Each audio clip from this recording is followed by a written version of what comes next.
وہ جس فرشتوں کے گروہ پر گزرتے ہیں وہ کہتے ہیں یہ کس خبیث کی روح ہے، وہ کہتے ہیں فلاں بن فلاں کی، وہ اس کے دنیا کے برے ترین ناموں میں سے کوئی نام لیتے ہیں، یہاں تک کہ وہ آسمان دنیا تک پہنچ جاتے ہیں۔ وہ دروازہ کھٹکھٹاتے ہیں لیکن دروازہ نہیں کھولا جاتا۔ پھر نبی کریم صلی اللہ علیہ وآلہ وسلم نے یہ آیت پڑھی، ان کے لیے آسمان کے دروازے نہیں کھولے جائیں گے اور نہ ہی وہ جنت میں داخل ہوں گے یہاں تک کہ اونٹ سوئی کے سوراخ سے گزر جائے۔ پھر اللہ تعالیٰ فرماتے ہیں اس کا حساب کتاب تحت الثرى سجین میں لکھ دو اور اس کی روح کو دھتکار دیا جاتا ہے۔ پھر آپ نے یہ آیت پڑھی، ترجمہ، جو اللہ سے شرک کرتا ہے وہ ایسے ہے گویا آسمان سے گر پڑے، پس اس کو پرندے اچک لیں یا ہوا اٹھا کر کہیں دور دراز پھینک آئے۔ برا بن عازب رضی اللہ عنہ سے روایت ہے کہ نبی کریم صلی اللہ علیہ وآلہ وسلم کے ہمراہ ایک انصاری کے جنازہ میں نکلے۔ ہم ایک قبر پر پہنچے جو کہ لحد نہیں بنائی گئی تھی۔ رسول اللہ صلی اللہ علیہ وآلہ وسلم رو کر تشریف فرما ہو گئے۔ ہم بھی آپ کے ارد گرد اس طرح بیٹھ گئے گویا ہمارے سروں پر پرندے ہوں۔ آپ کے دست مبارک میں لکڑی تھی جس سے آپ زمین پر لکیریں کھینچ رہے تھے اور آسمان کی طرف دیکھنے لگے اور پھر زمین کی طرف دیکھتے اور اپنی نظر اوپر اٹھاتے پھر نیچے فرماتے۔ آپ نے 3 مرتبہ یہ عمل دہرایا اور فرمایا اللہ کے عذاب، قبر سے پناہ مانگو۔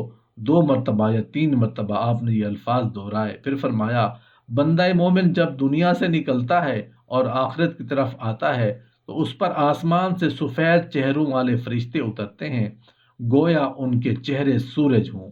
ان کے پاس جنت کے کفن اور جنت کی خوشبوؤں میں سے خوشبو ہوتی ہے، یہاں تک کہ وہ اس سے تا حد نگاہ بیٹھ جاتے ہیں۔ ایک روایت میں ہے حتیٰ کہ جب اس کی روح نکلتی ہے تو آسمان و زمین کے درمیان ہر فرشتہ اس پر نماز پڑھتا ہے، اس کے لیے آسمان کے دروازے کھول دیے جاتے ہیں، کوئی بھی دروازے پر متعین فرشتے نہیں ہوتا جو دعا نہیں کرتا کہ اس کی روح ان سے پہلے ہی بلندی پر پہنچ جائے۔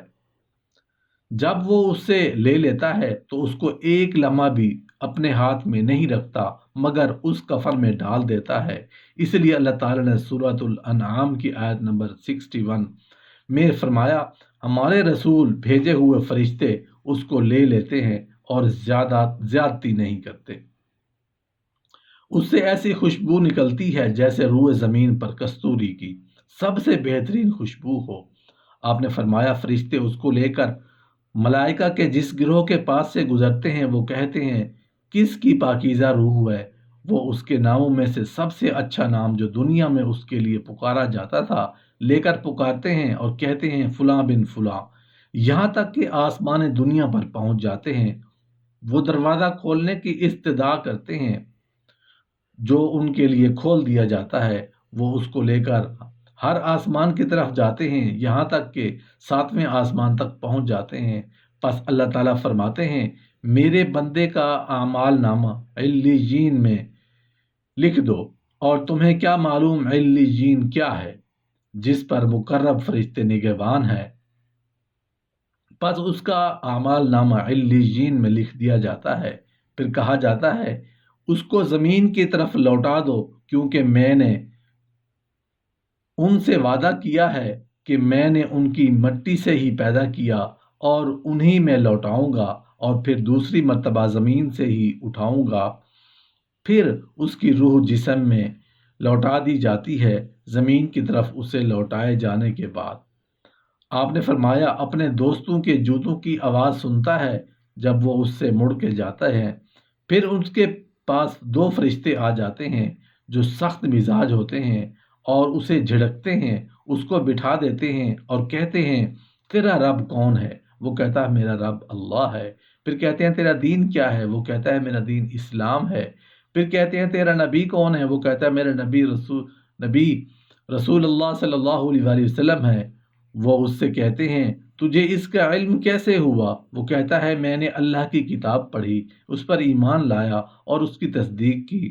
وہ اسے جھڑکتا ہے اور کہتا ہے تیرا رب کون ہے؟ تیرا دین کیا ہے؟ تیرا نبی کون ہے؟ اور یہ آخری آزمائش ہوتی ہے جو بندہ مومن پر پیش کی جاتی ہے۔